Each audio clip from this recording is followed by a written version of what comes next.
Earlier tonight, I spoke with White House Press Secretary Sarah Huckabee Sanders. Watch. Good to have you. So first of all, here's what Nancy Pelosi said about the shutdown and the president originally saying that he would be proud to have one. Perhaps he doesn't understand people need their paychecks. Maybe that's not the life he leads. Is that part of the reason why this latest tweet indicates that the president may have a change of heart on this tonight? Not at all. The president actually understands people needing a paycheck, certainly far more than Nancy Pelosi ever will, partly because he's actually signed the front of a paycheck. He knows what a paycheck means. It's why he spent so much of the first 2 years of his administration making sure more people in America get a paycheck, making sure more people have a job. The other part of that is the president has been committed to making sure we protect our borders. People can't get a paycheck if they're not around because we've had people come across and take jobs from them, or even worse, have violent crimes that have hurt Americans. The president is committed to protecting every single American citizen. He knows that without border security and without borders, you have no country at all. And he's calling on Democrats to step up and actually do their jobs and protect the American people and work with him in that process. You know, I mean, we've all been down this road before. It seems like nothing ever gets done in Washington unless there's a deadline. And as I said, Congress has basically left town until Wednesday evening at 6:30. First of all, what does the president think about that in terms of the work ethic and the commitment to working something out? And B, is he going to be satisfied with sort of a CR or, you know, a stopgap measure that just pushes this whole thing down the road again? Will he allow that?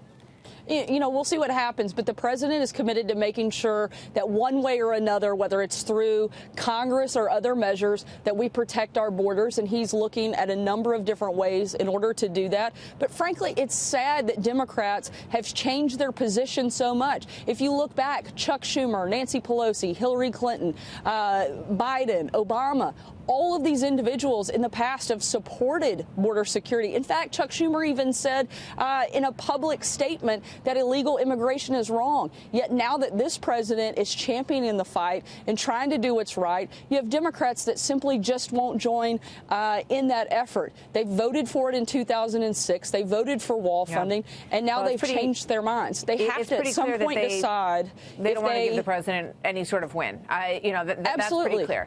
Democrats have got to decide, Martha, if they love our country more than they hate this president. And so far, we've seen no indication that they're willing to do that. All right. Other news that has been coming out this afternoon with regard to the Michael Cohen information. Here's what the president said in the interview that he did this afternoon with Harris Faulkner. Watch this. He did some bad things, and income tax evasion. I heard about taxi cab. I heard about a lot of things. Now, I'm not reading about any of that stuff, because what he did is he made a deal to embarrass me. In order to embarrass me, they cut his term down. So the president has said publicly that he's not concerned about impeachment, that he doesn't believe that any of this touches him. And yet there's a story earlier today that said that he's confiding to friends that he is actually concerned about that possibility. What's the reality? Look, the president's exactly right. He's not worried about it. I'm certainly going to take the president's words over a bunch of anonymous sources. He's been very clear. He's not worried about it because he didn't do anything wrong. The things that Michael Cohen did wrong and is convicted of have nothing to do with the president. And he made that clear today, and we've made it clear over the last several months, and you're going to continue to see us do exactly that. Any concern about this Wall Street Journal story that came out tonight that says that now there's a new federal investigation by the Manhattan U.S. Attorney's Office looking into how the inaugural funds were spent, because they say that something in Michael Cohen's materials, whether it's tapes or memos, indicates that there were some people who were paid money into the inaugural in order to get influence with the president, or that perhaps Michael Cohen was making those kind of deals and promises? Not at all. This didn't have anything to do with the president. The president was focused on the transition and building out a new government and preparing to take office. The role that the president had in the inauguration was to raise his hand and take the oath. Same thing for the first lady. She wasn't engaged in this process. I think this is a perfect example of Democrats recognizing that all the accusations that they've made and the information that came out in the Michael Cohen case has nothing to do with the president. So now they're going to plan, I would say plan B, but this is more like plan D or E or F to take this president down. I wish they would focus a lot more on actually solving problems and sitting down with the president, fixing our broken borders, continuing to help this president build the economy and fix some of the big problems we have. But instead, they're so focused on attacking this president, they can't actually help Americans and look for real solutions.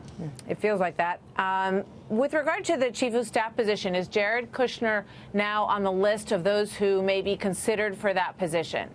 I'm not aware of any conversations that have taken place. Jared's an incredibly valuable member of the team. I think he'd be great in any role that the president put him in, but I think he's very committed and very focused to the projects and the efforts that he's working on. And we saw some big movement on several of those take place this week, both on opportunity zones as well as in the criminal justice reform. A massive movement and progress that we've seen on that, and that's been a huge effort that's been led by Jared that he's been working on for the better part of a year, and we're starting to see a lot of that come to fruition, and hopefully we'll see Congress pass that in the next several days. So he's not on the list. Look, I'm going to let the president, he's got a number of qualified individuals that want this job that he's going to continue talking to, and when he's ready to make an announcement on that front, he will. All right. We'll look forward to it. Sarah, thank you very much. You bet. Thanks so much, Martha.